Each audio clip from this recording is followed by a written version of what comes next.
Good evening, everyone. Welcome to the Buddhist Society in this last of this series of the Numata lectures. And this year we've been looking at the Mahayana. And we have with us tonight distinguished Professor Shimoda from Tokyo University, where he's Emeritus Professor, and also has spent a lifetime in the study of the origins of the Mahayana. And in a way, the talk tonight, Tathāgatagarbha, the womb, if you like, of the Buddha nature, is something which he's been looking at historically to find the origins of these various theories that have arisen seemingly spontaneously in the history of development of Buddhist thought, the surrounding culture and influences that gave rise to them.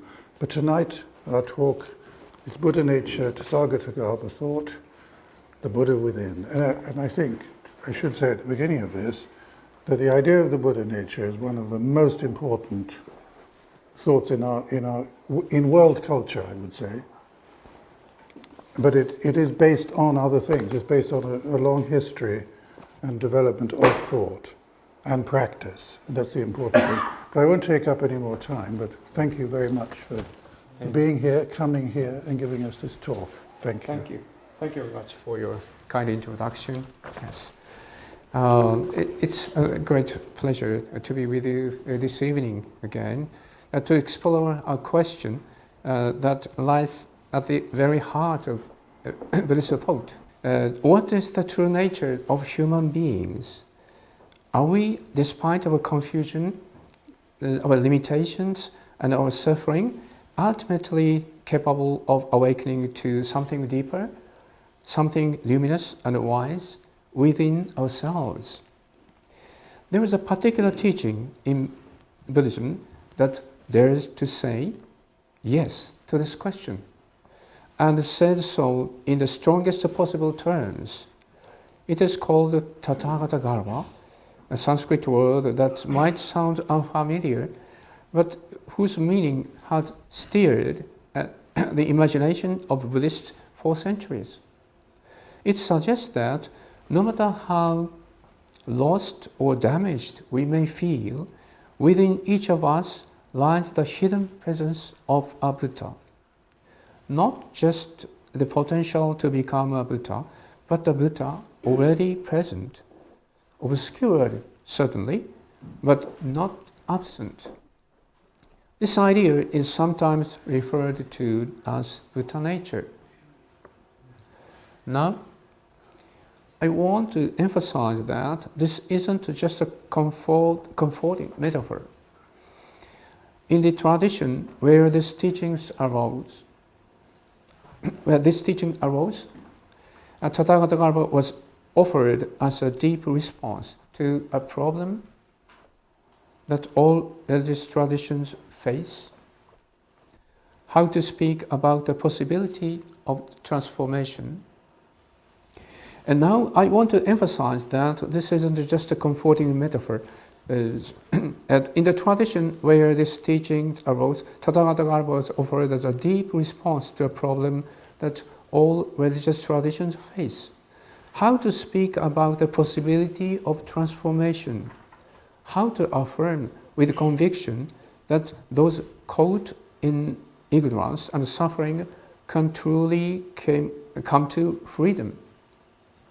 And perhaps even more importantly, how such a message can be communicated, how it can reach people who do not yet see the truth for themselves. Historically, the idea of Buddha nature emerged in India around the 3rd to 4th century of the Common Era. It first appeared in a group of Mahayana scriptures, among them the Mahayana Sutra, and later the Tathāgatagarbha Sutra and the Srimana Sutra. These scriptures proposed something bold, that the awakened state of a Buddha is not separate from the lives of ordinary beings, but somehow hidden within them. They used images like a treasure buried beneath a poor woman's house, or perhaps a lotus blooming from muddy water. These images were not just poetic, they served a deeper purpose. They were part of a new kind of religious language.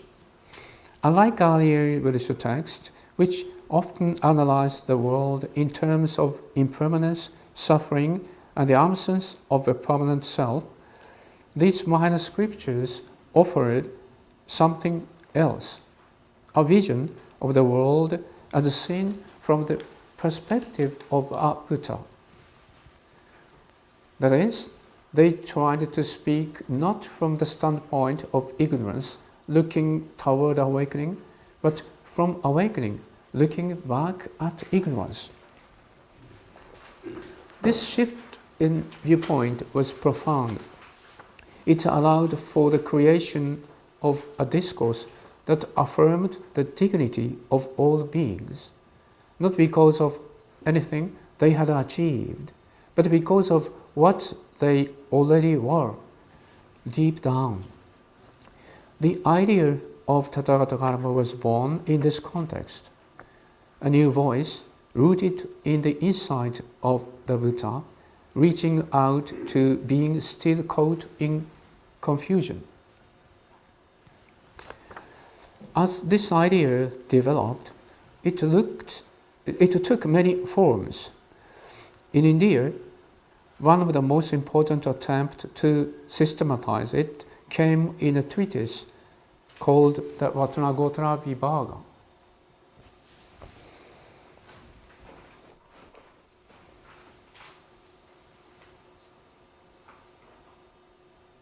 The treatise on the precious lineage, composed around the 6th century, it tried to bring philosophical clarity to the notion of Buddha nature.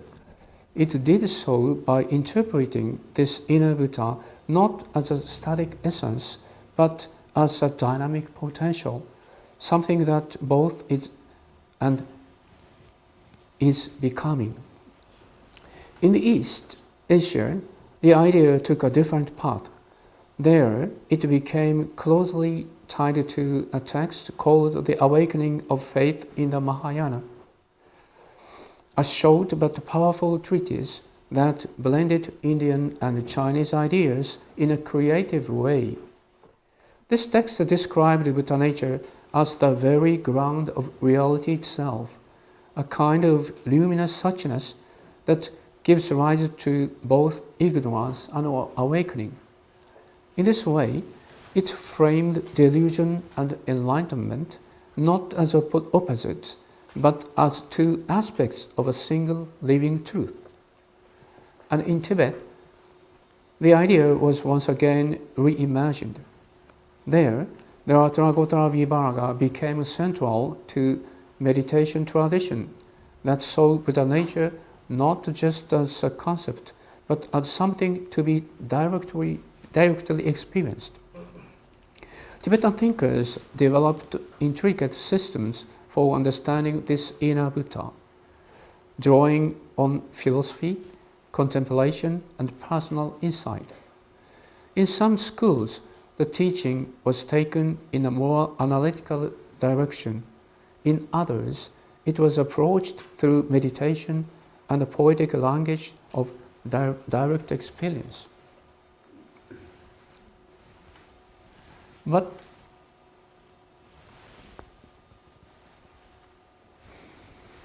not everyone in Buddhist tradition or in modern Buddhist scholarship has accepted the idea of Buddha nature without hesitation. In fact, this teaching has long been the subject of intense debate.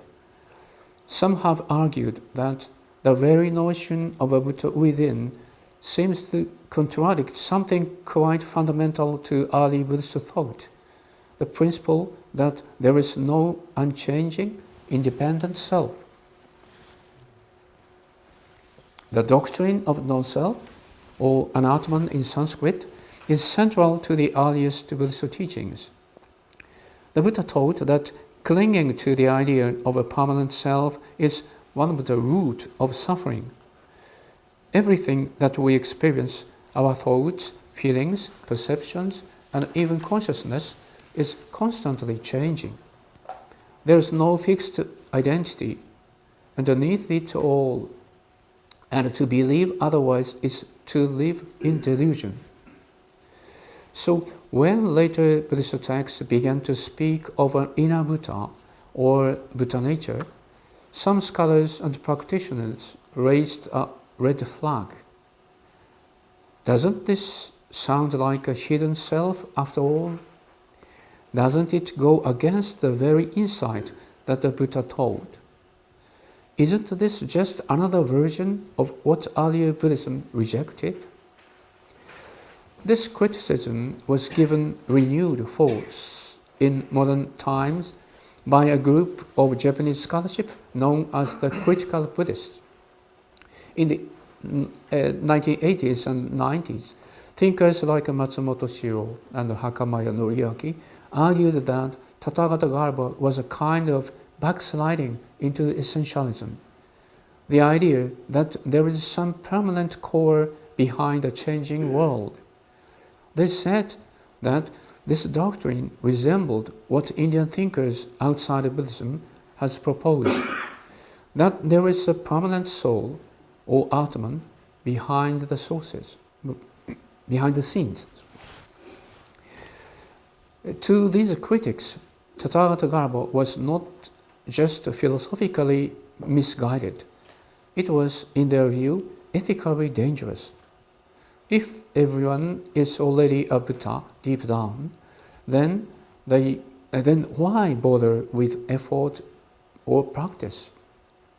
And if we are all equally pure, in a sense, might this idea be used, consciously or not, to overlook real inequalities and injustices in the world?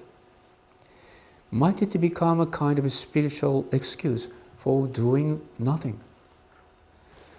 These are serious questions, and I don't think we should dismiss them too quickly. But I would like to suggest that to understand Tathāgatagarbha properly, we need to look more deeply, both at the structure of the teaching and the other kind of religious problem it is trying to address. We might begin by asking, what is the purpose of this teaching?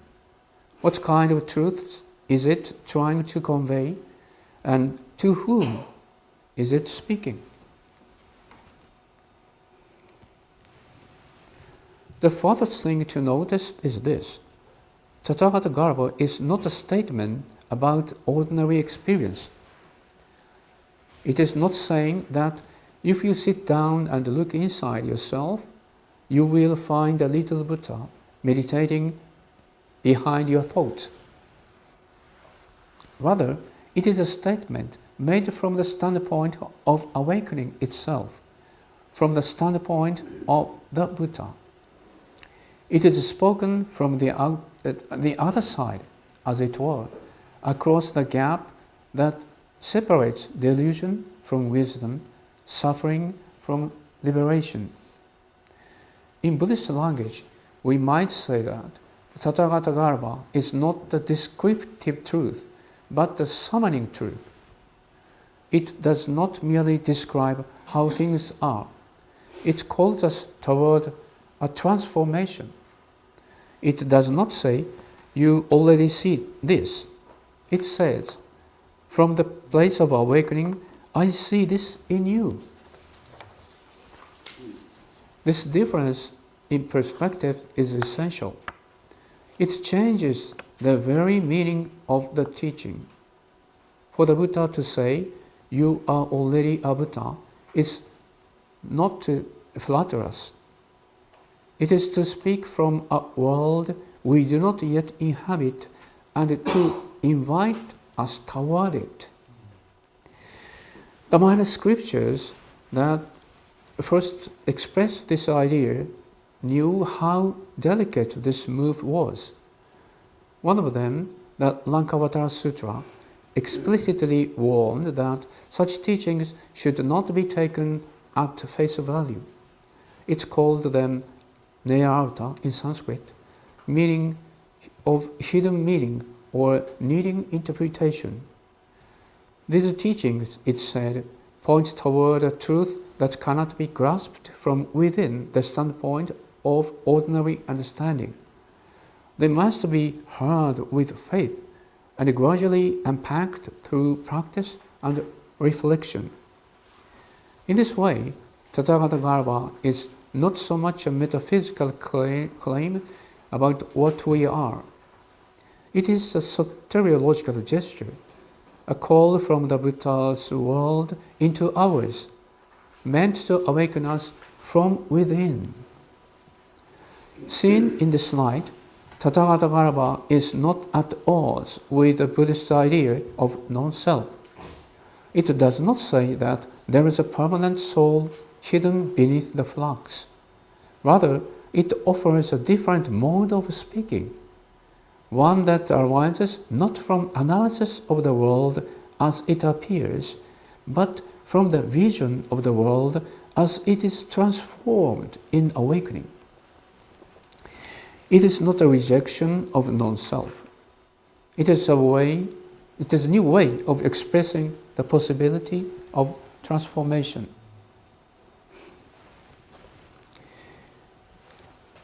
If we take a step back from Buddhism for a moment and look at the religions more broadly, we find something quite remarkable.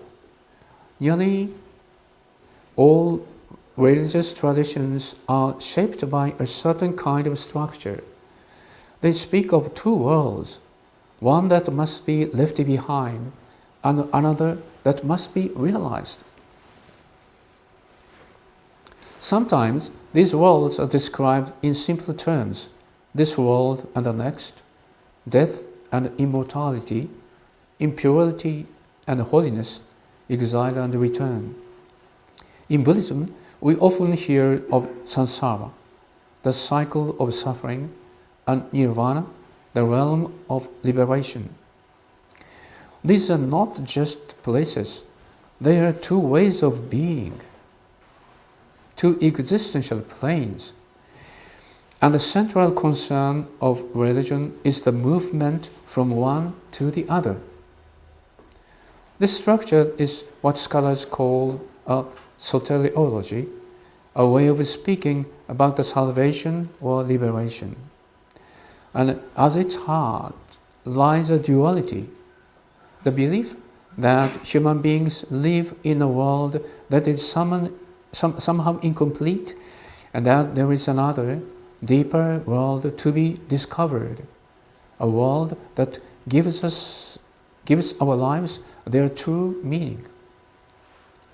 But the two worlds are not completely separate. If they were, there would be no way to move between them.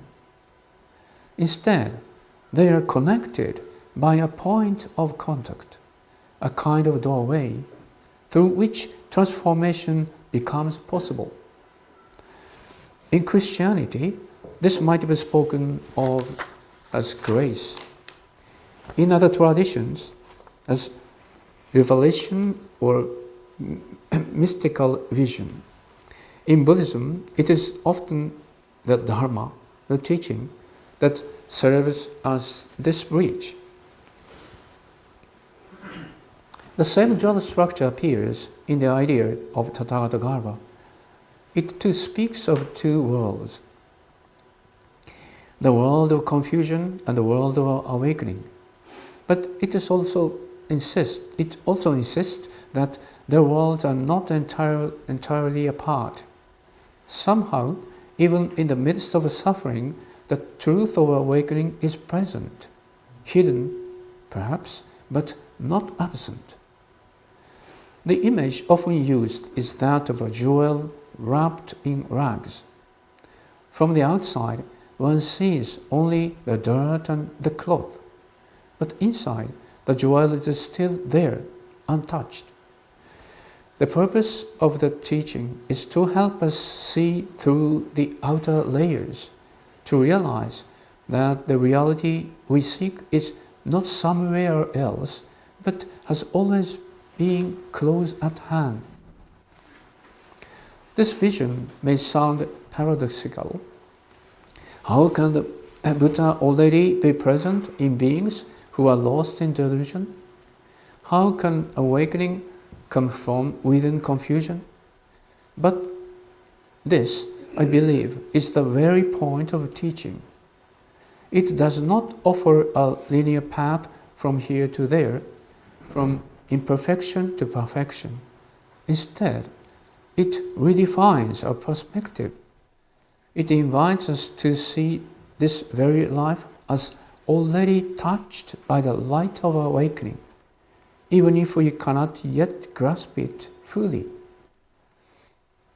At the heart of religious transformation is an experience of rupture. The moment when the world we thought we knew breaks open and something new becomes visible.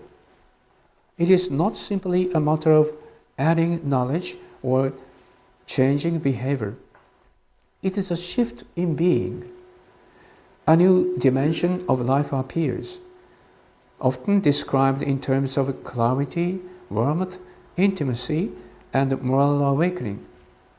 This is what we call conversion in religious language. Not just a change of belief, but a change of world. Buddhism, like other religions, is animated by this structure. And Tathāgatagarbha thought is one of the clearest expressions of it. It tells us that there is more to this world than meets the eye. It insists that even in our darkest moments, the Buddha's wisdom is already shining, like a hidden lamp waiting to be uncovered. Some modern scholars tend to resist this kind of language. They prefer explanations that rely on psychology, ethics, or social analysis. They speak in a secular voice, aiming for universal truths. And there is value in that approach. But if we silence the language of transformation, we miss something essential. We lose touch with the very thing that gives religion its power to heal, to reframe, to awaken. In the case of Tathāgatagarbha, this becomes essentially important. If we treat the idea merely as a concept to be analyzed, without recognizing the deeper logic of religious speech, we may end up misunderstanding it entirely. We may ask, is there really a Buddha inside us? When the real question is, how can this teaching change the way we see ourselves? To explore this further, we need to ask, how does the way a teaching is expressed shape the way it is understood? What role does discourse, the style, the perspective, the voice of a text play in the transmission of religious meaning? This will be our next step. From the beginning, Buddhism has spoken in many voices. Some of its earliest texts, like the Dhammapada or the Stanipada in Pali, speak in simple poetic language. They teach us to let go of craving, to reflect on the fleeting nature of life, and to cultivate wisdom and compassion. Others, like the great discourse collected in the Nikayas, are more analytical. They break down human experience into its component parts: body, feeling, perception, mental formation, and consciousness, and show how these arise and pass away. These early texts tended to share a common perspective. They speak from within the human condition. They show us what it means to live in samsara, in the world of change, conflict, and suffering, and they point to a way out. But they do so cautiously. The world beyond samsara, the state of nirvana, is not often described in detail. It is hinted at, but not displayed.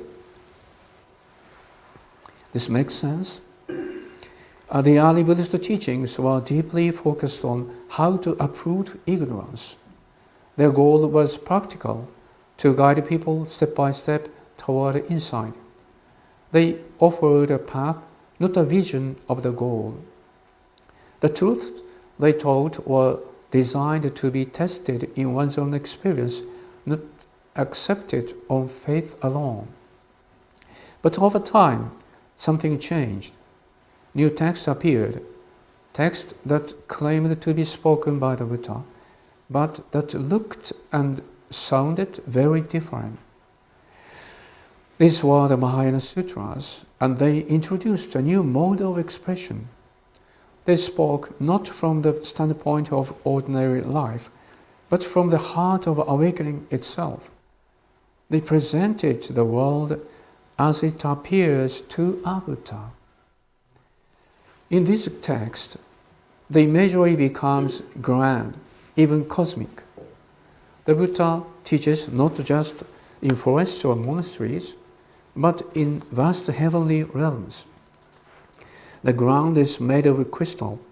The trees bear jewels instead of fruit. The Dharma flows on the wind. These are not fantasies. They are symbolic visions. They try to give form to a world that has been transformed, a world as seen from the other shore. It is within this new mode of writing that the Tathāgatagarbha idea emerges.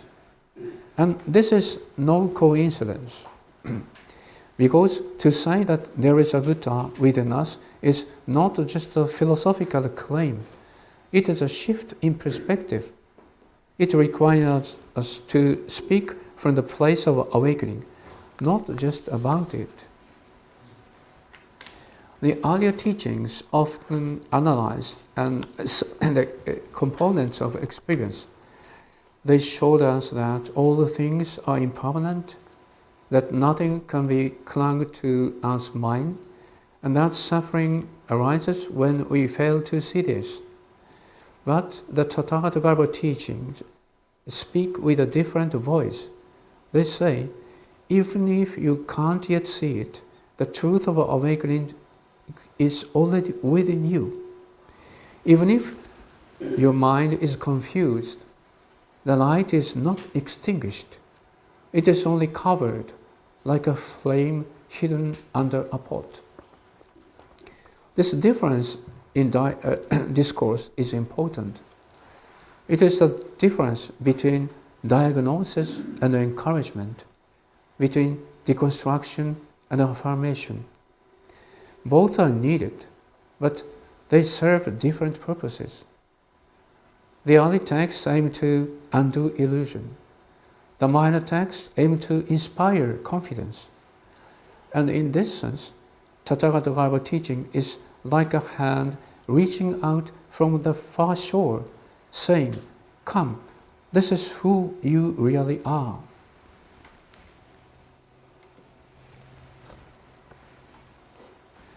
Some scholars have noted that this kind of teaching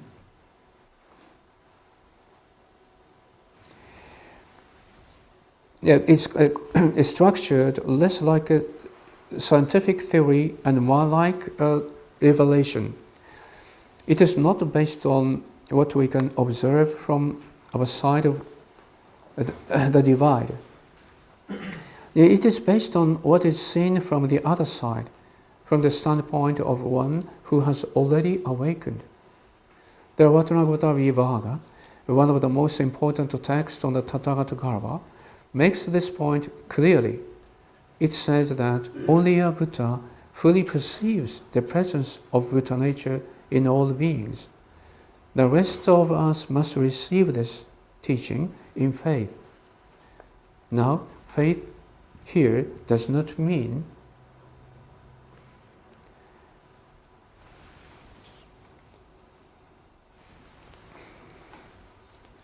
a blind belief.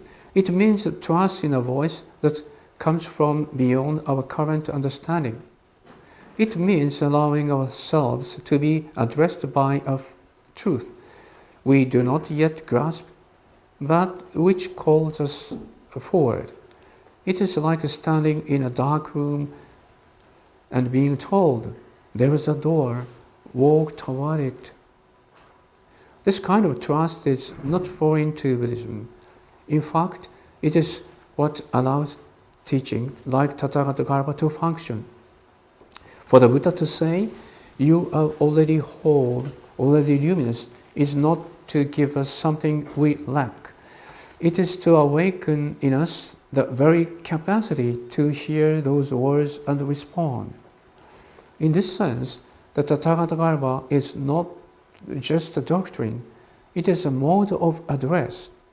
It speaks from a different world, and in doing so, it opens that world to us.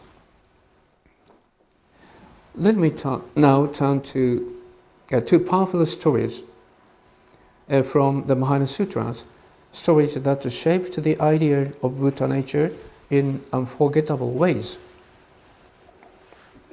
The first comes from a chapter in the Avatamsaka Sutra, a grand and poetic text that presents the world as seen through the eyes of a Buddha.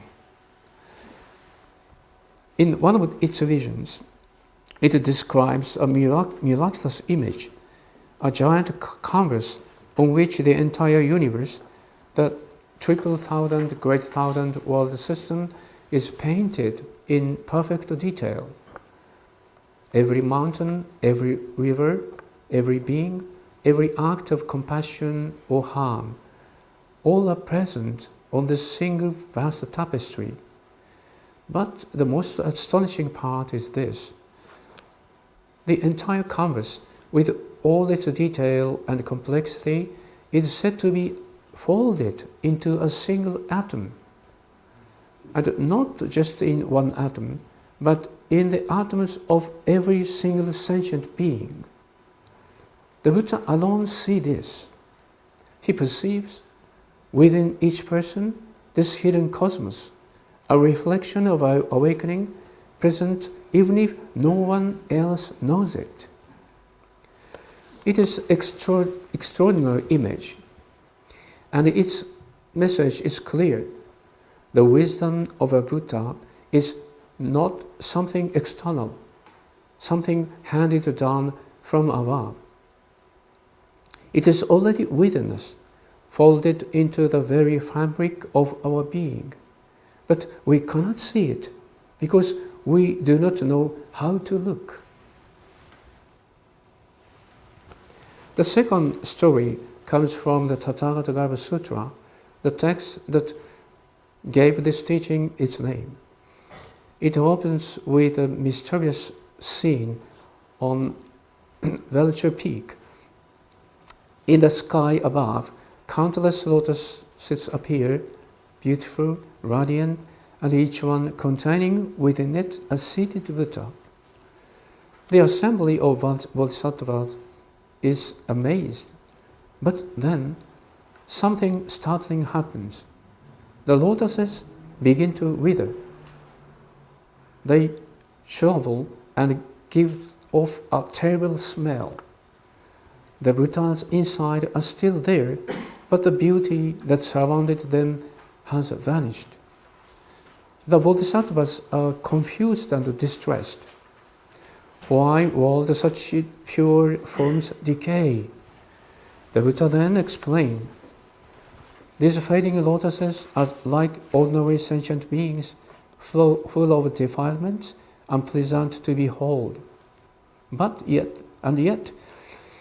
within each one, the Buddha remains untouched, The purpose of this miracle is to teach that even when the outer signs are unappealing, the inner truth remains. In that moment, a new phrase is introduced. All living beings are Tathāgatagarbhas. That is, all living beings carry a hidden Buddha within. It is not just a potential, it is a present reality, concealed, yes, but not created later. The purpose of this path is not to fabricate awakening, but to uncover it.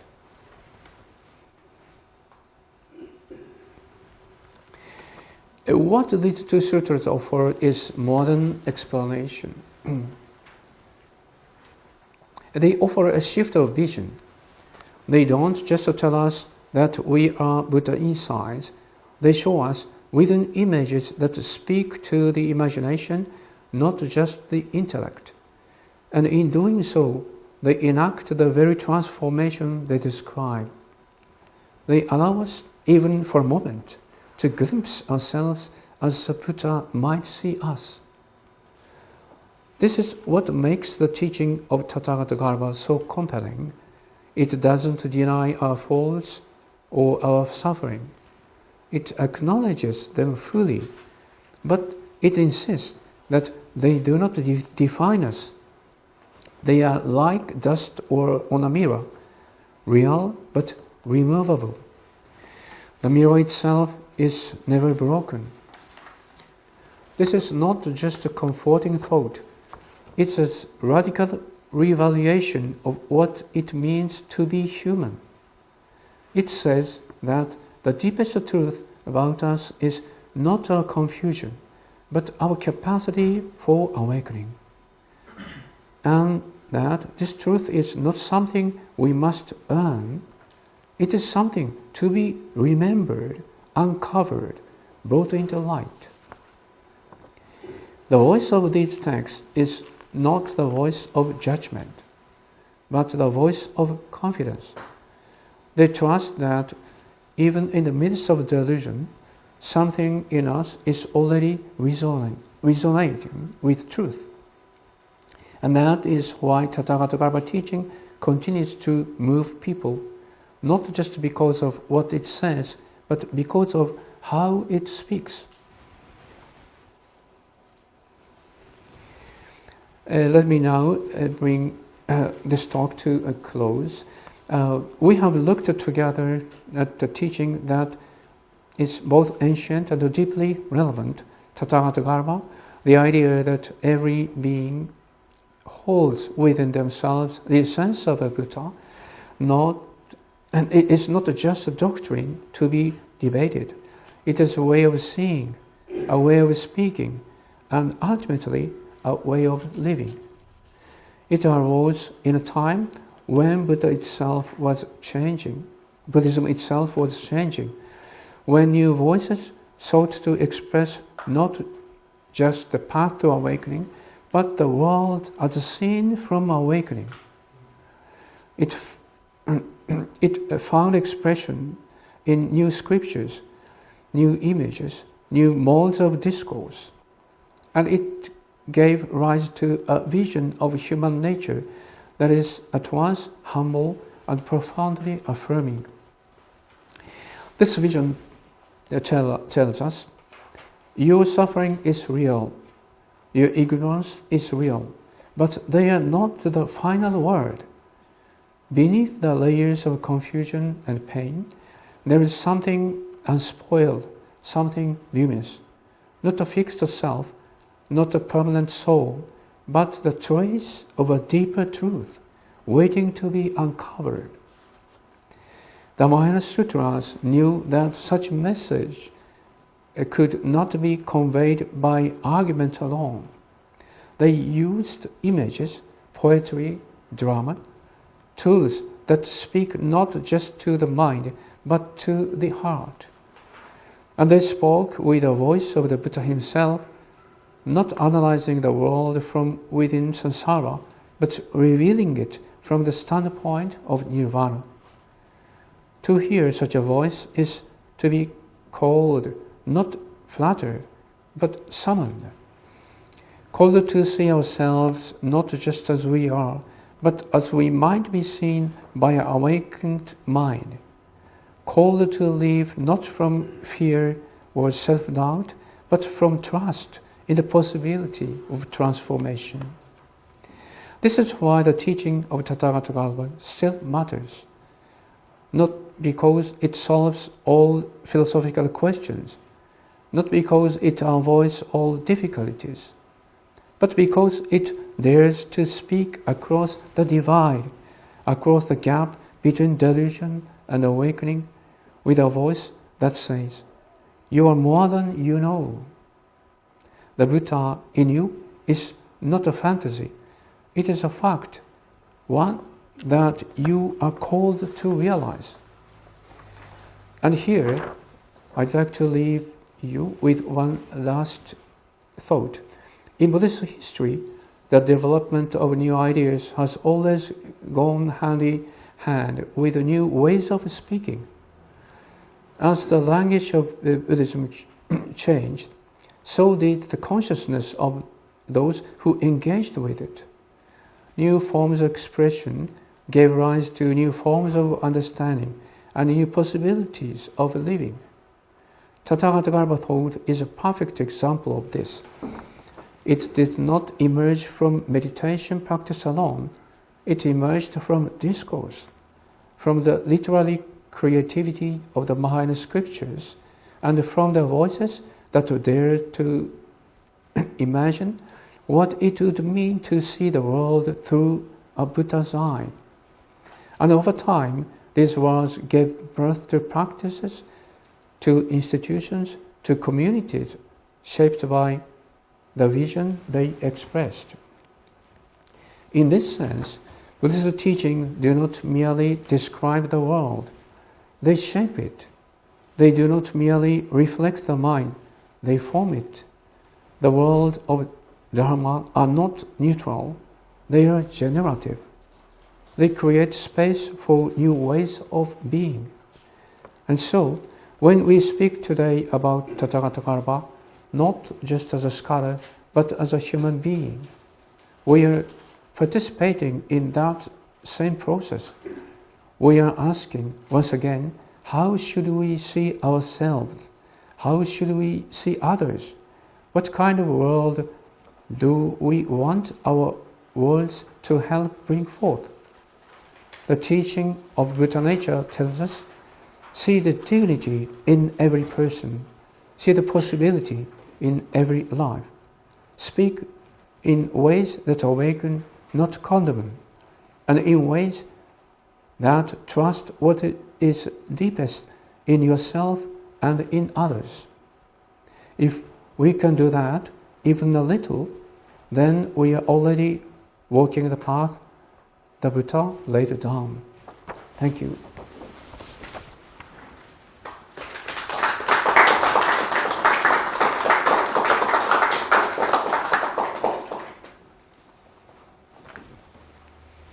Thank you. That was a fantastic talk. Wonderful talk. I think it does confuse people actually who are practicing. When they first come to the Mahayana texts, they can't understand the language. And it's for this very reason that it talks from the enlightened point of view. People who've studied Abhidharma and so on.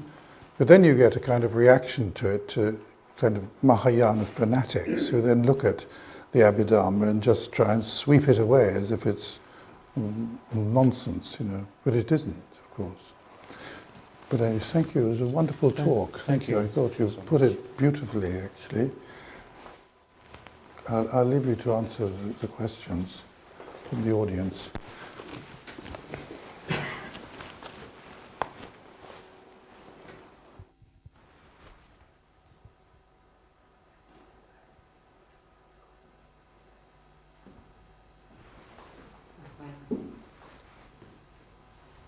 Thank you. Yeah. So microphone is there.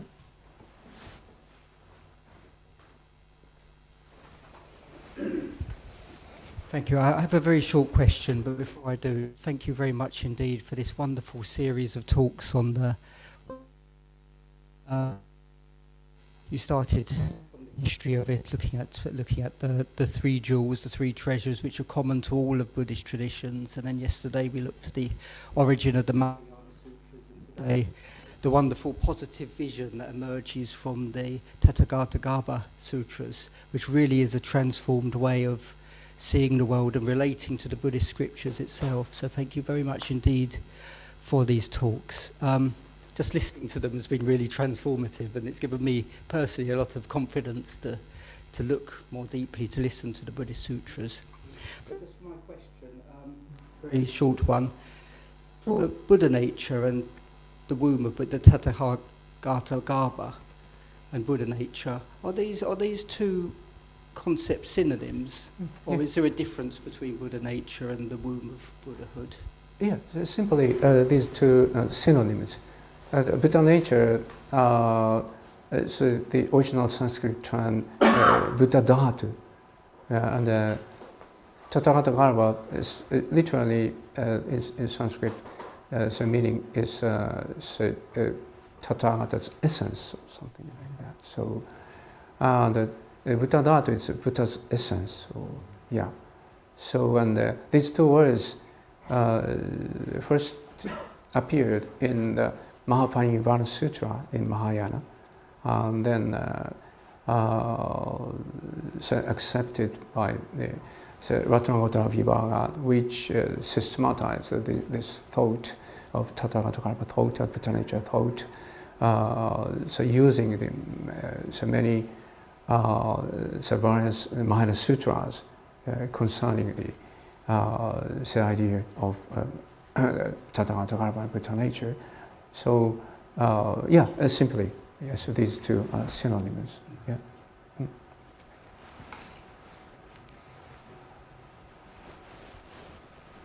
Hi, thank you so much for the wonderful talk. So I guess my question is really an extension of the idea of the Tathāgatagarbha. And there's a lot of discourse around this idea, albeit in a different terminology, in modern spiritual circles, all around the world, different religions, interfaith discussions. And it seems to me that it reminds me a bit of, once you receive and accept the idea of the Tathāgatagarbha, and that you know that you are within you a Buddha nature that you can uncover, what's next? Is there something within the Mahayana scriptures that perhaps talk about how the way we perceive reality as it is, in our ignorance, in our suffering, is the path to freedom, the Tathāgatagarbha in the form of us being able to affect what we're perceiving or how we're creating our own reality, because we are that empowered in a way, like deeply within us, and that we can actually affect how we perceive the world and how we experience reality. So I wonder if there's anything that extends that teaching further into how we actually experience the world. Thank you. Actually, the text of Tathāgatagarbha theory has have nothing to say that about. Yeah. So what happened if what will happen when it accepts this this understanding? Just so the important thing is the faith, and so in the Mahayana Sutras, the first step is and it's the last stage, kind of coexist in a way, yeah. But actually, the texts themselves have nothing to say, but what happened in the future or something like that.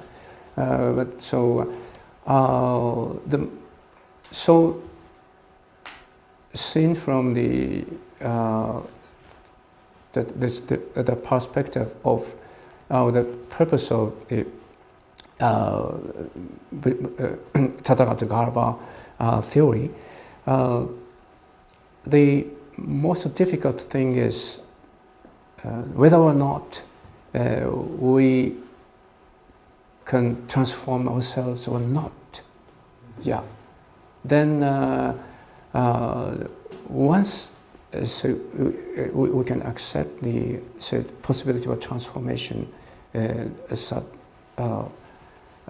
important fact, then we can do anything we like toward the eventual goal of Buddhism, the Buddhist path.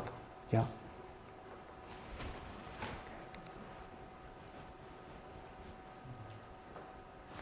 I think, Professor, the way that we view ourselves is very important. I mean, not just in terms of personal relationships, but in the world. If we think that everyone out there is a rapist or a terrorist or inferior or out to get one in one way or another, then it's very difficult to have a peaceful, harmonious world. But actually to think that other people are just like you, endowed with the Buddha nature, longing for peace and harmony and compassion, it changes everything. But it also means, first of all, you have to have faith in yourself. Well, not in yourself, but you have to have faith in the Buddha nature. And this is the problem, because nobody, at least it looks like in the world, our world leaders do not have faith in the Buddha nature in human beings. Most political action is based on the idea that there is an enemy out there, and we're always preparing ourselves to ward them off in one way or another. And so I think it does make a difference, and one sees very little true faith in human nature. But the way that we view it view ourselves is incredibly important. Yeah. It's fundamental Yeah. to actual social change, social, economic, and change amongst nations and people, Yeah. and communities. Yes. It's absolutely crucial, but it's not understood. It's put in an economic language or other sorts of language or materialistic language, Marxist-Leninism, whatever you want, It's not put in this sort of language, which is very different, radically different. Yeah, thank you. Yeah, yes, I completely agree with you. Yes, so some difference or discriminations we see externally.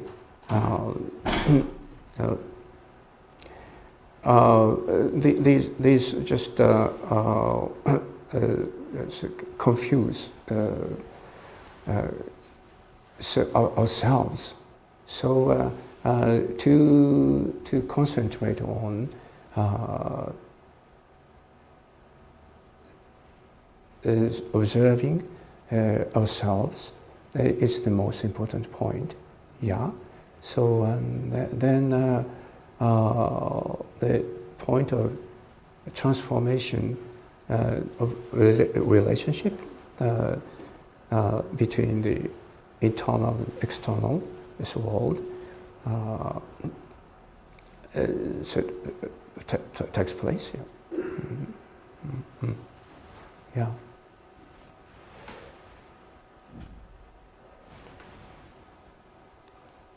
Would you like to?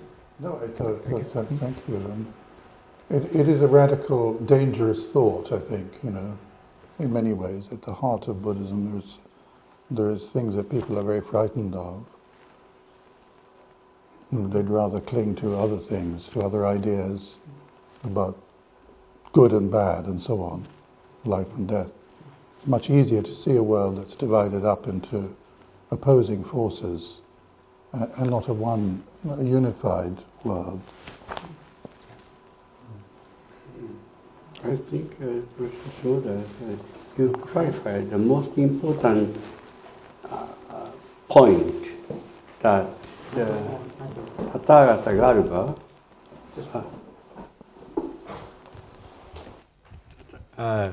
Professor Shimoda, you clarified the most important point regarding the theory of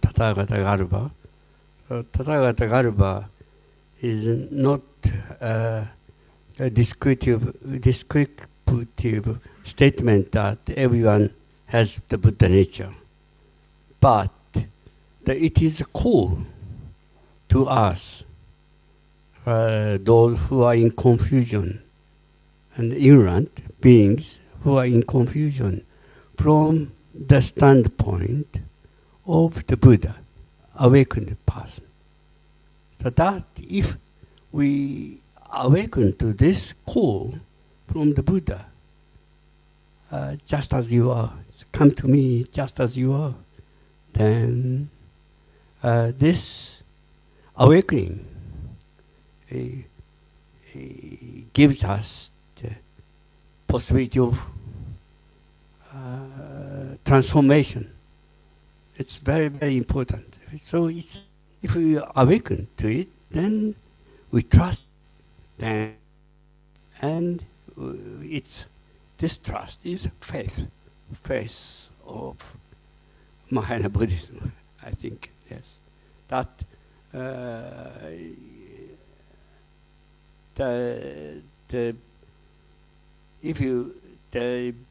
because the statement that everyone has Buddha nature, if we think Buddha nature is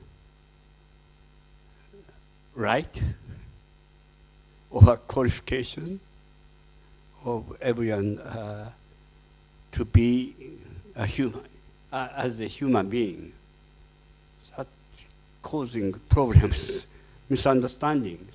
That's very, very important point. What is important is a deep awareness of ignorance, one's own ignorance, and so if you, with this, those who have this awareness, call is Buddha's call. Just come to me just as you are. That is a great opportunity to change oneself, transform oneself. Thank you. And it's about this clarification of, it's not a descriptive statement, but a call from the awakened. That is a very, very important point. Thank you very much. Yeah. Thank you so much.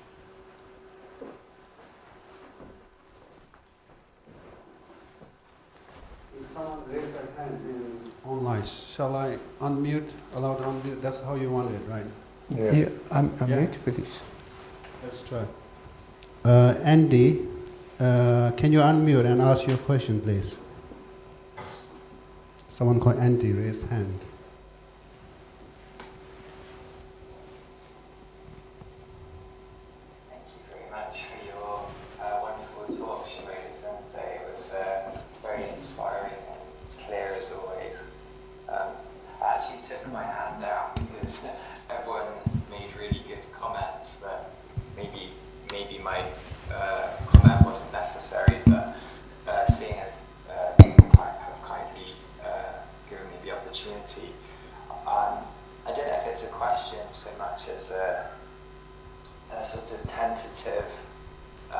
Remark, which you can maybe correct or not.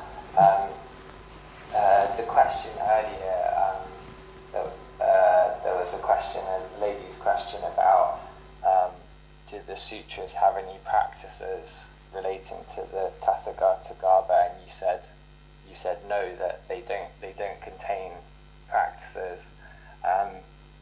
But listening to your comments, I felt that the teaching of the Tathāgatagarbha, in some sense, communicates the message that Buddhahood isn't some far-off goal that we are seeking towards. And in that respect, the other power Tariki traditions in Japan, or the larger naturalness traditions in Tibet, in a sense, are all taking their lead from this teaching, because there's that realization that Buddhahood isn't something that one strives for, it's something out there. So I kind of had the feeling that although these sutras don't contain practices per se, they kind of lay the foundation for what became a new orientation towards practice. Would you say that's a fair statement? Yeah, thank you, Andy. Yes, you're right. Yes, yes, it's completely right. So, in fact, at the last part of the Tathāgatagarbha, the author refers to the salvation to the Amitabha Buddha. Exactly. So it's very it's a striking, it's a surprising fact. So, but for the time being, so we have quite a few some materials concerning the situation of Tathāgatagarbha thought in India. So we cannot clearly say that this thought is related to the later Amitabha Buddha's revelation, or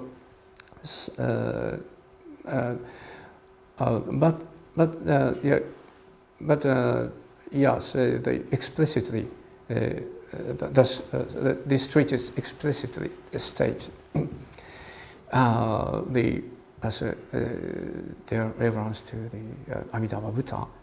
And in Tibet, of course, Tathāgatagarbha became the main treatise in their thought, and Sahaja is one of the representative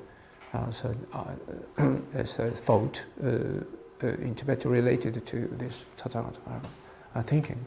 Okay, yeah, thank you. Okay, Elima, can you unmute yourself? Thank you, Elima. Hello, Professor Shimoda. Thank you so much for your wonderful lecture. Could I ask you, part of the discussion that I'm noticing is we are referring to human beings as carrying Buddha nature, but what about other sentient beings? And in fact, because of interdependence, do all phenomena that appear to us, such as rivers, mountains, trees, cars, are they all just a manifestation of Buddha nature if we kind of purified our vision of it? What is your perspective on that? Thank you.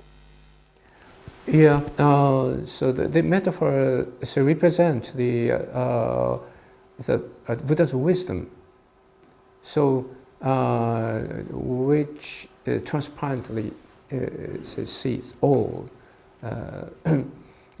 this world, and so that wisdom is already inside us, each person. So this is the what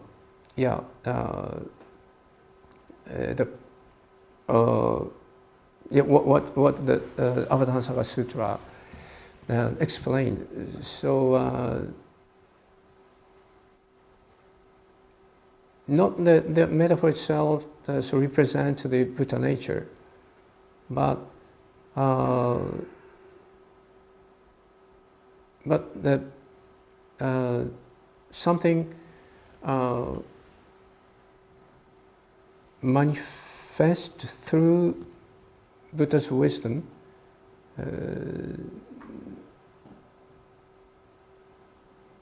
how should I say? Yeah.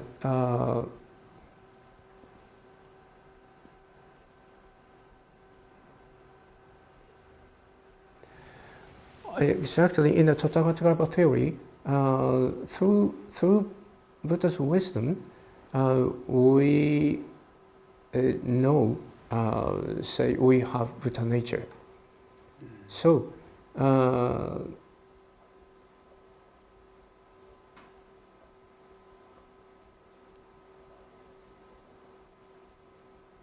yeah.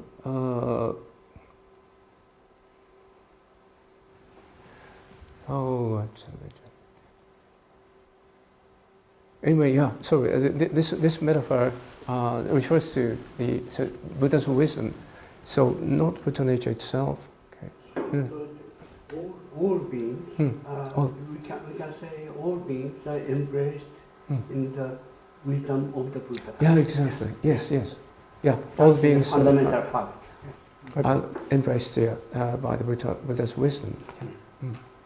I've heard it expressed in another sort of way, that through the course of our lives, regardless of whether we have religion or not, we discover the mind. Once the mind is discovered, I don't mean necessarily intellectually, but just the awareness arises of the mind, then the Buddha arises.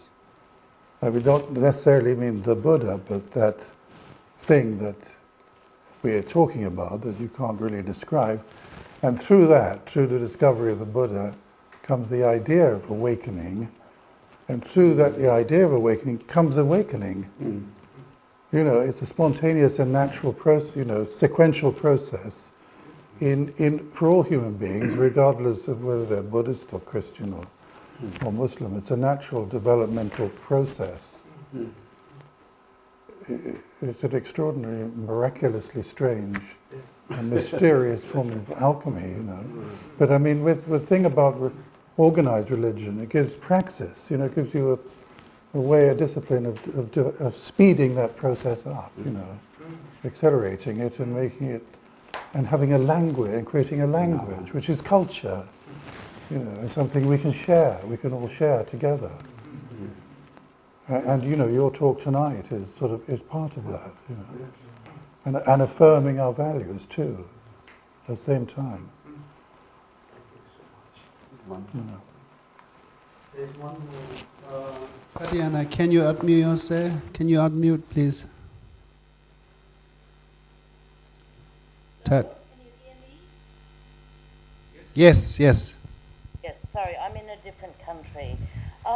First of all, Professor Shimoda, I just want to express my profound thanks for such a wonderful lecture, which was very apt, timely, and inspiring. My question is, how can I get recordings of the 3 lectures you've given, because the audio cut in and out quite a lot, and I would just want to hear the whole thing over again, so I'm just wondering if that's possible. Thank you so much. Appreciation. This question is addressed to the representative. You plan to publish his talk? Yes, we would very much like to do that. But I mean, I think it would have been good to have a series of seminars that ran parallel with the talks. And it's regrettable that we didn't have time. It was impossible to put it into the program. But I think in future that's something we should do. Thank you. Thank you very much, Desmond. Yeah. Thank you. Yeah. Thank you so much. Does that leave us with... Have we reached the end of our questions? Are there questions from the floor? Well, it just remains for me to thank the Numata Foundation. Thank the Buddha. The Buddha first, I think. And then we'll thank the Numata Foundation and the Buddhist Society, Tyra and Three Wheels for all the work he's put into, and also for the wonderful speakers we've had, including your presence here with us tonight and throughout these last talks you've given us. Thank you so much. And then finally to thank you, audience, for coming, and for you online also for coming and listening and sharing, because without us being all together and doing this one sort of unified devotion to the Dharma is what it really is in one way or another. The thing just, becomes very flat. an unmoving thing. So thank you so much. Thank you very much Thank you. for your